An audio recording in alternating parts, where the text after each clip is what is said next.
It's the Opperman Report. And now, here is investigator Ed Opperman. Okay, welcome to the Opperman Report. I am your host, private investigator Ed Opperman. So tonight we have Henry Vinson, and he's the author of Confessions of a D.C. Madam. And I'm going to have the link up on the, you can go to the Opperman Report blog, you can click on the link, you can purchase the book off of Amazon. But he has his own blog too called blog.confessionsofdcmadam.com. And also, too, I think you can get a hold of the book, too, on the franklinscandal.com website as well. We had Nick Bryan on recently, and we're kind of going to flesh out the Nick Bryan story because this is the actual D.C. Madam. That's who Henry Vinson is. A fascinating guy. He's had a long career doing a lot of stuff. He was a funeral something with a funeral, and then a pilot and stuff like that. Anyway, Henry, you're there, right? Yes, I'm here. Well, give us a little idea of your background. I know you've been in a lot of different kind of businesses and stuff. Let's hear about that. Okay, well, thank you for having me. I really am a fan of your show. Oh, thank you. I've gone to mortuary school at Cincinnati College of Mortuary Science. I've got, and after all this happened, I returned to college and earned a master's degree in integrated marketing communications. I'm a commercially rated pilot in airplanes and helicopters and a flight instructor. So I do many, many things, and I've done quite a few things in my life. So, but right now you work as a pilot and an author. Right now I work as a consultant. I do a lot of integrated marketing communications and advertising. Okay. So I do a lot of consulting. Okay, very good. I guess we're about the same age, right? Because I'm 52 years old, right? Well, I'm a little bit older. I'm 55. Okay. Yeah, it's about the same. Well, give us an idea now. The book is about the Confessions of a D.C. Madam, and that's because back, I guess, in the 80s, you were running this big deal, what do you call it, escort service in D.C., right? That's right. I was running an escort service, and both Deborah Jean Palfrey and I were dubbed the D.C. Madam by the press.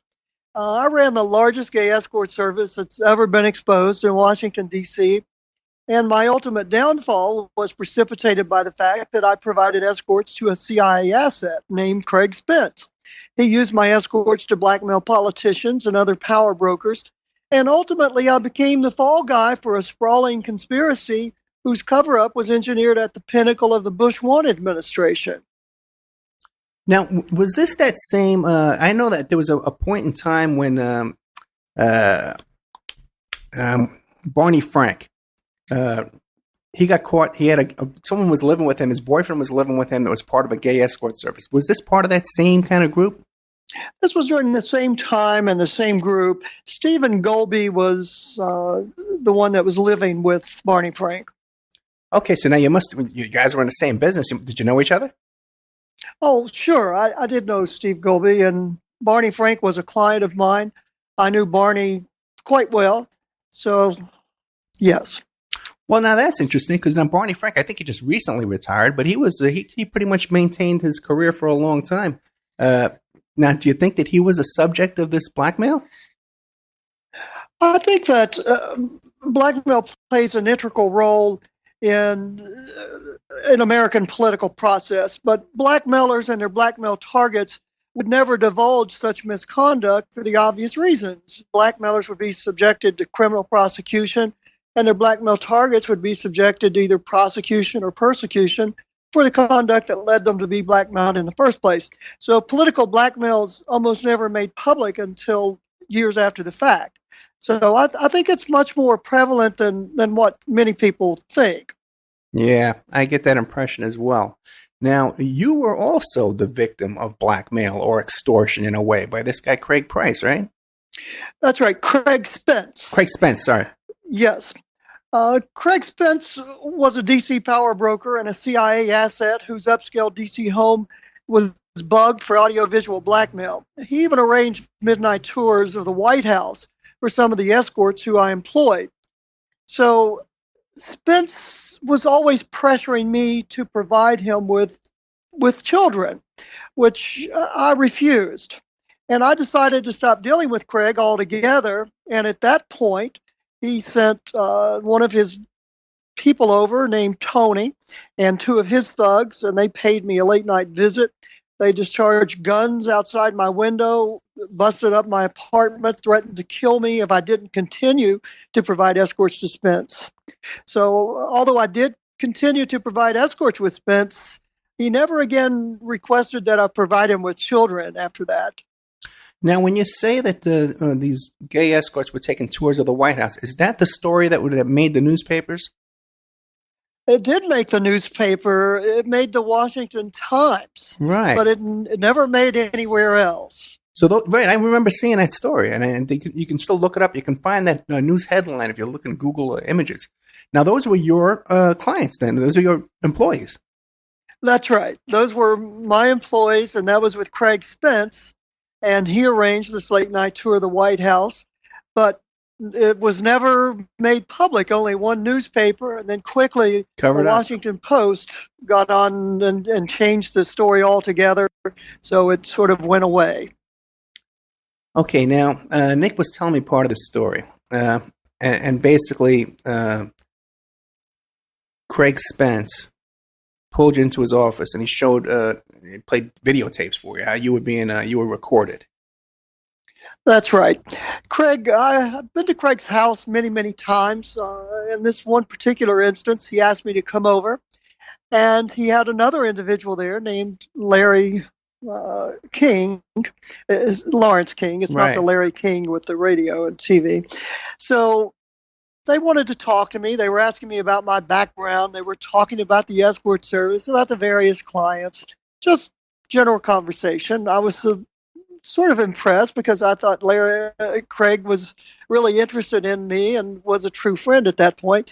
After we had talked for a while and had this conversation, Craig got up, walked over to what appeared to be a closet. And then inside the closet was another door, which led into a room that was filled with electronic equipment, TVs. It looked like a TV studio, I suppose. And Craig played back what I had just said. So then I realized very quickly he had cameras all over his house. He had two-way mirrors. His house was built for blackmail. He intended to record and hear everything that went on in his house. And he would have these lavish parties and his party would look like a who's who of Hollywood and Washington, D.C. Everybody would be there that was anybody. So it was obvious what he was doing at that point. You know, it's interesting that this guy would be recording his own criminal activity with no fear whatsoever that anything would ever happen to him. Well, this was a man who had an entourage of protection. He had Secret Service officers who provided him protection. He moved in circles involving the Bush administration in Bush's cabinet. So I don't think he had any fear of anything happening to him. I think he had a lot of connections with people in high places. Yeah, especially if they're discharging guns in front of your house, they're not concerned about attracting attention or anything coming back against them. Now, these Secret Service agents that he had around him, were they off duty, on duty? What was the deal with that? They were off duty. Craig liked to be he was very important, and he made a real presence when he was somewhere because he was surrounded by a huge security detail. And in later years, after he moved out of his first house and moved into a different place, he actually had two condominium units, and one was strictly for his security detail. So he loved to have military officers and Secret Service officers act as his security detail. So he was surrounded by lots of security at all times. Anytime you went to his house, there would be security at the door. It was not unlike seeing, I guess, the vice president or the president, I would imagine. Fascinating. Okay, now you attended some of these parties as well then, right? Yes. Craig invited me to several of his parties, and it was interesting because everything was there. Craig had drugs, the most beautiful people, and that's where I first came to know Craig so well. It's because he would spend $20,000 a month with me in escorts. So I would provide him with a lot of people on a daily basis. But when he had parties, he really wanted the most beautiful people he could find. And that's the way he operated. So he would have beautiful escorts there, and he would put these lawmakers and government officials and media people even in compromising positions, and then he would record them. Now, can you give me some names of these famous people and celebrities and journalists and politicians? Well, sure, and I'm comfortable naming names now because I ran an escort service when the Reagan and Bush 1 administration were in office, and the best known client that I had was William Casey because he was the head of the CIA. But I also provided escorts to prominent congressmen like Larry Craig, Barney Frank, Donald Gregg, Vice President Bush's national security advisor. Charles Dutcher was a big client. He was the director of personnel during the Reagan administration. And Paul Ballack was a client and also a very close friend of mine, who was a political personnel liaison to Elizabeth Dole. Amazing. Now Casey was gay or bisexual? I don't know that he was gay, but he was, but he did like young men. Wow. And he came to my attention because he had a rather unusual. The escorts would come back and tell me often about some of the clients. And I didn't even realize it was William Casey initially, but after a few people, I did realize who it was when one of them recognized him. And we provided escorts to, he liked rather to be anointed with oil in a ritualistic way, and he had an erectile dysfunction, so the escorts found him rather perplexing, but so he always made an impression. That's fascinating. Okay, now you're saying in a ritualistic way. Do you mean like a kind of like a religiously ritual, or was it like a? He loved to be rubbed down in oil, and he would always say, "Be sure you get all the crevices," and just like that. Okay, boy, you must have some great stories, man. I would just love to hear all the gossip from the guys. Just coming back. That would be good enough. Well, it was interesting. Yeah, I guess we'd have to change it to an X-rated show, though. We got into too much detail. Okay. Now, how did I guess you were living a pretty good life. You had $20,000 a month coming in from one guy, 26 years old. Okay, now that's a good life. You're rubbing shoulders with the rich and powerful. What happened? Well, I didn't even. I'm from a small town in West Virginia, and I didn't even realize who a lot of these people were. Gotcha. I wasn't into politics at all, and I was working as a funeral director at W.W. Chambers Company in Washington, D.C., and I got into this business by accident. I didn't even know what an escort was when I first went to D.C., but life was very good. It was very busy, and I ran a very successful business for a number of years. And then how did it all fall apart? What happened? It all fell apart. Craig Spence, once again, called me over to his house, and this time he had a cabinet member from the Bush administration. And there had been an inquiry from the government accounting office about the use of a credit card. Right. And I simply told the government accounting office, well, I think it's a very personal nature, and I think you should discuss it with the card holder. And that was that. So then I was called over to Craig's, and he had a cabinet member there, and they wanted me to submit reports that I was doing blood studies, that it was research that was being done.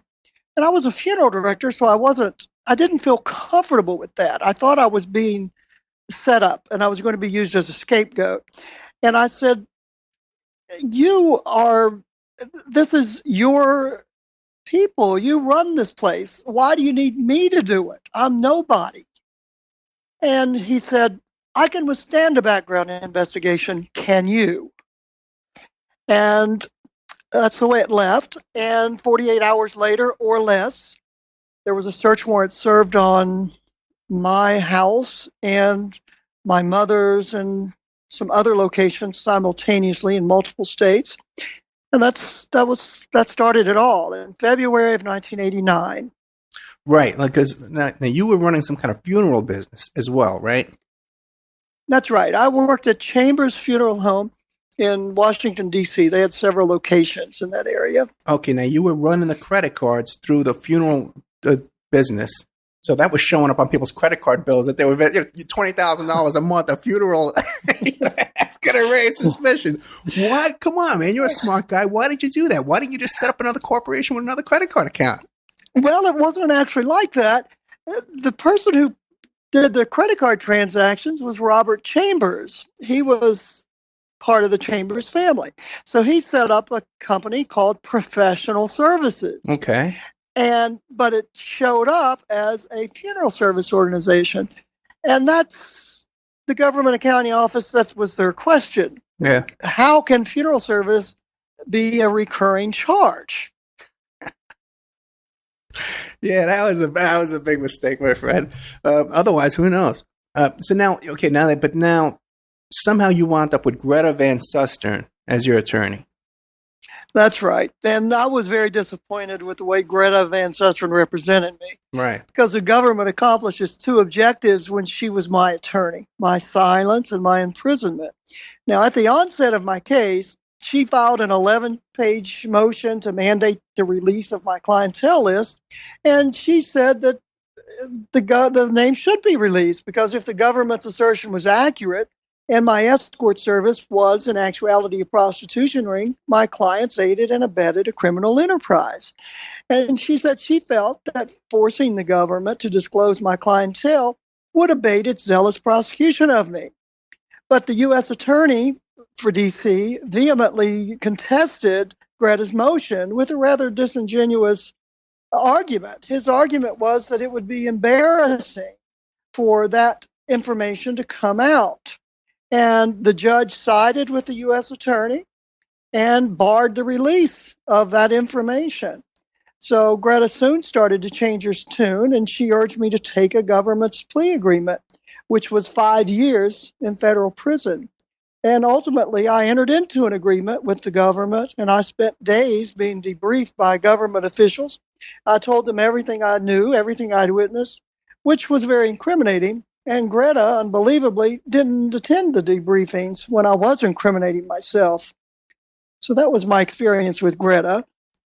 Well, let me ask you this.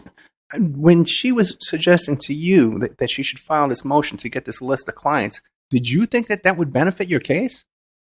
Well, I thought it would, because all of the people who were in the Bush administration, who were in these offices, it would come out. Yeah. So I looked at this as a membership dating service more than anything else, and I thought that it would be good if the clients, because if I was doing something wrong, they would be doing something wrong by calling me. But of course, that was not the case, and the names were never released, and they were sealed.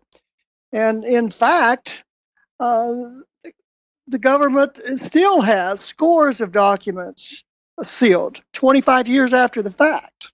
Wow. Now, when you were going to these meetings with the cops, and I guess it was like a free talk. They told you it was a free talk. You could go in there and tell them whatever you want, and they weren't going to use it against you, right? That's right. Okay. But weren't you nervous in there without a lawyer? Well, I had, again, I'm from a small town in southern West Virginia, Right. a very, very small town, and I was very naive about many things. I just didn't understand what was really going on. I got you. Now, who was on the other side? Now, when you're in there with this free talk with the DA and stuff like that, who was on the other side of the table opposing you? How many people did they have there? Probably 10 or 12. Yeah, see, I know it. Okay. Let me ask you a question. Did they do this kind of thing with you where they pulled out a tape recorder and said, oh, we can't get this thing to work? Oh, darn. Okay, we'll put it over here. They did not record it at all. Okay. It was all handwritten notes. Okay.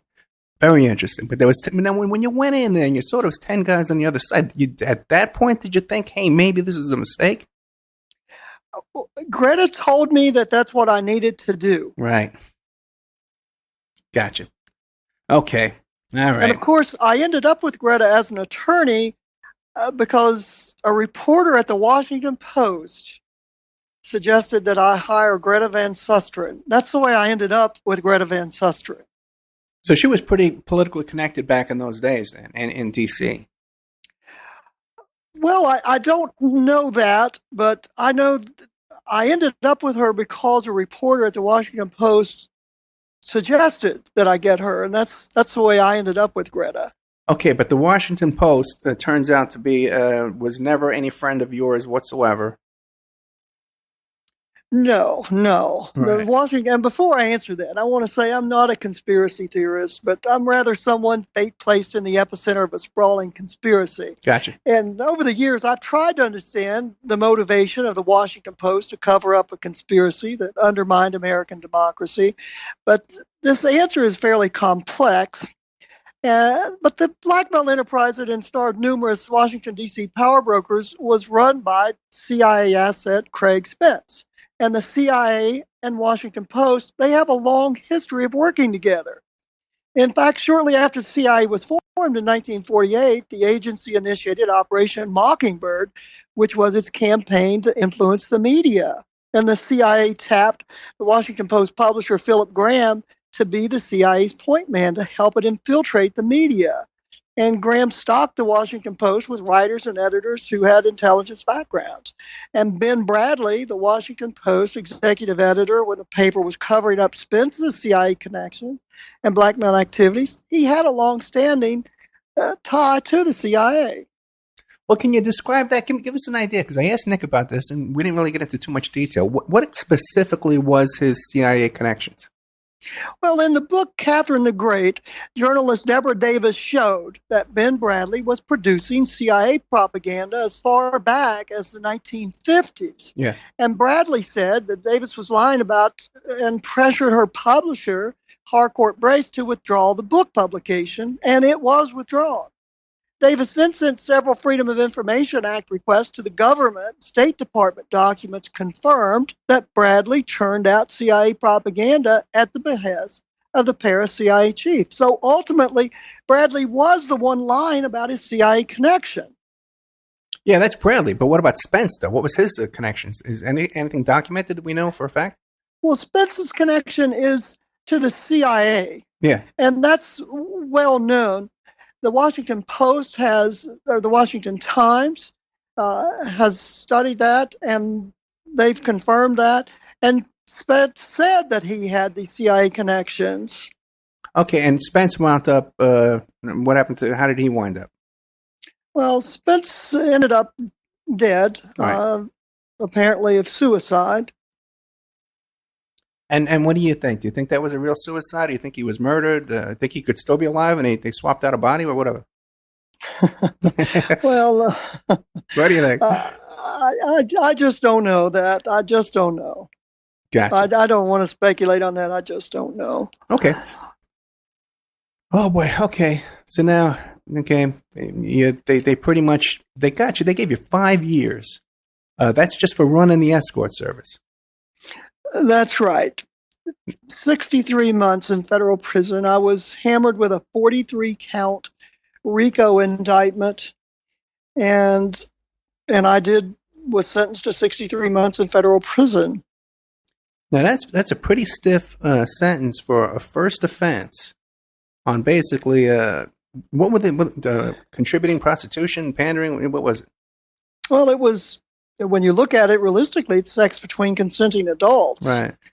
And I did get sentenced to that much time. And, prison's very difficult because every day is essentially the same. And survival's the name of the game. But the prison industrial complex, it reduces you to a state that's less than human. And I certainly did feel less than human while I was imprisoned. And the government strips you of your possessions, your status in society, and it reduces you to a number, and you're provided with 3 hots and a cot. And most of the inmates were aware of my status as a DC madam because of the newspaper reportage on me. And the inmate population didn't overtly embrace homosexuals. I was initially treated like an extraterrestrial or an alien by many of the inmates, and I was repeatedly called a punk, which is inmate jargon for queer or faggot. So adjusting to prison life was very difficult for me. But, after the imprisonment, I returned to college, earned a master's degree in integrated marketing. And I think if the government offered inmates an education, there would be more success stories like mine.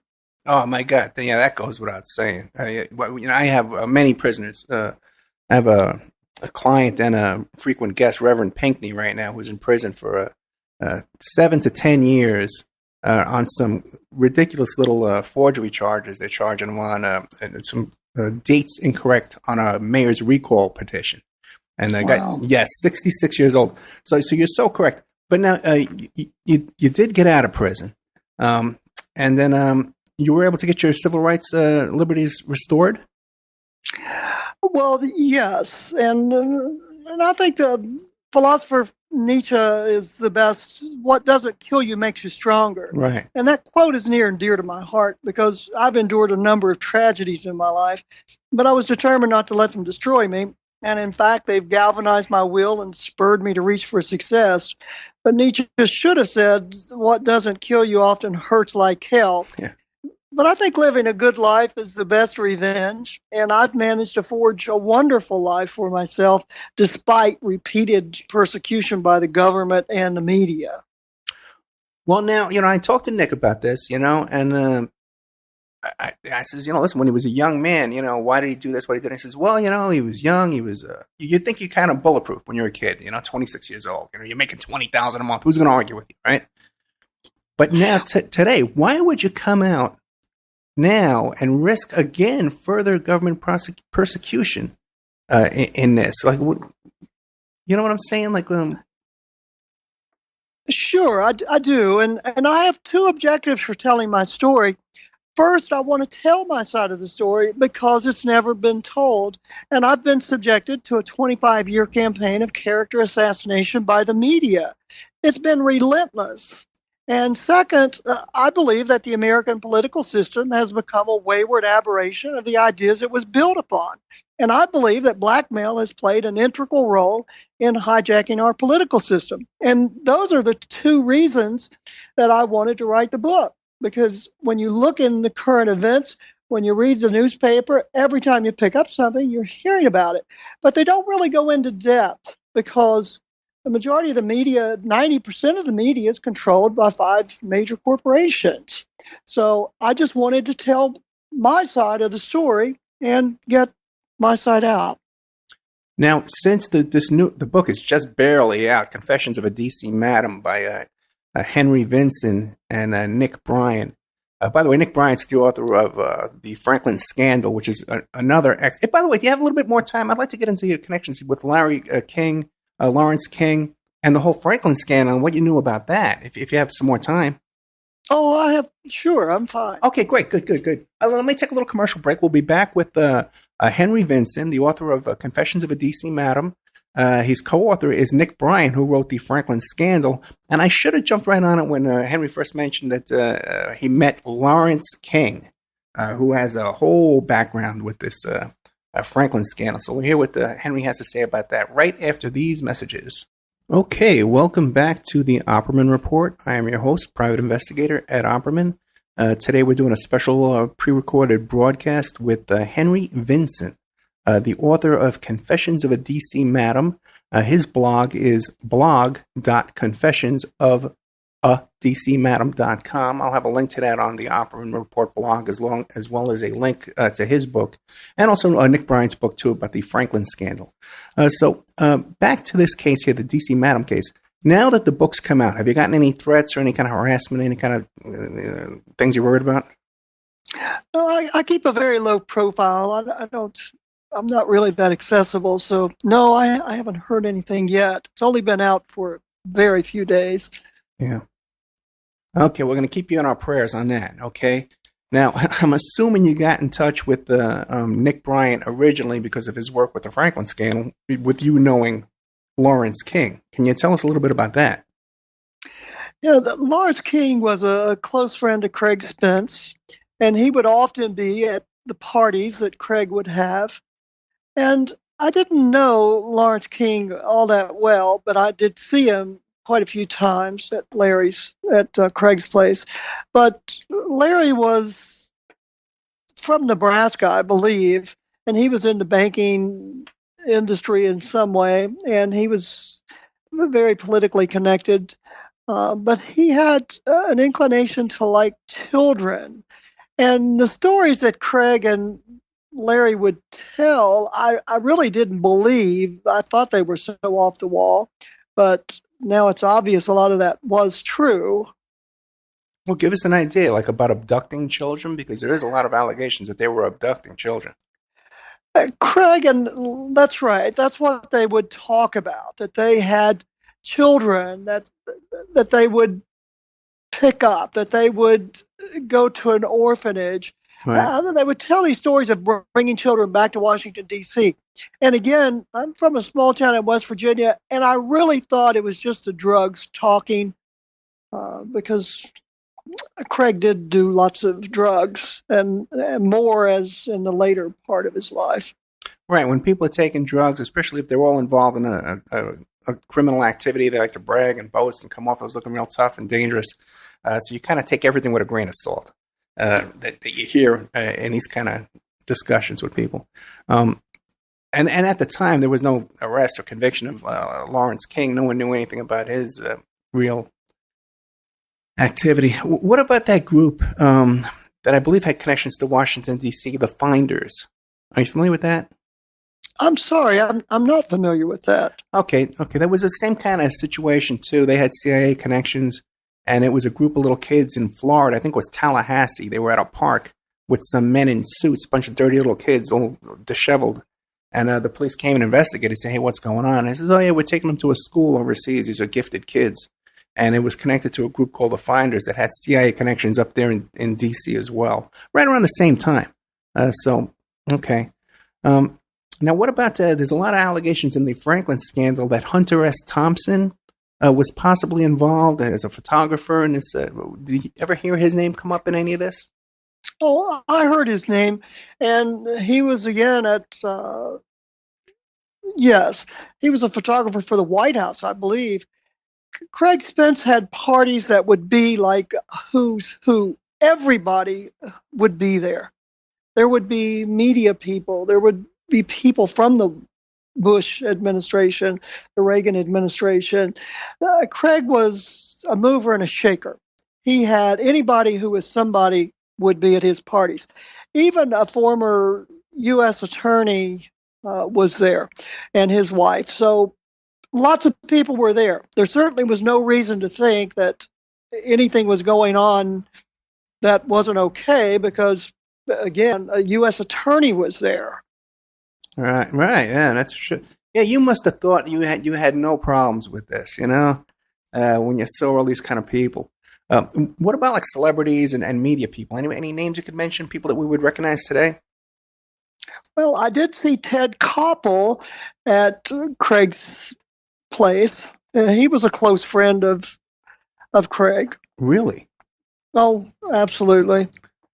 Yeah. Now, do you think that he was bisexual or gay as well?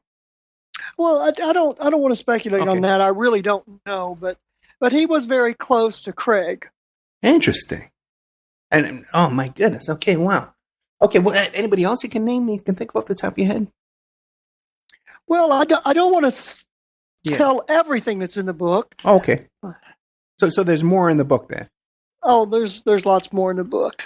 Okay, and the name of the book is Confessions of a D.C. Madam. We have the actual D.C. Madam here on the show, Henry Vinson.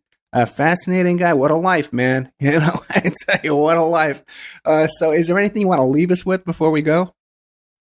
Well, I really appreciate you having me. I really like your show, and and I appreciate you having me.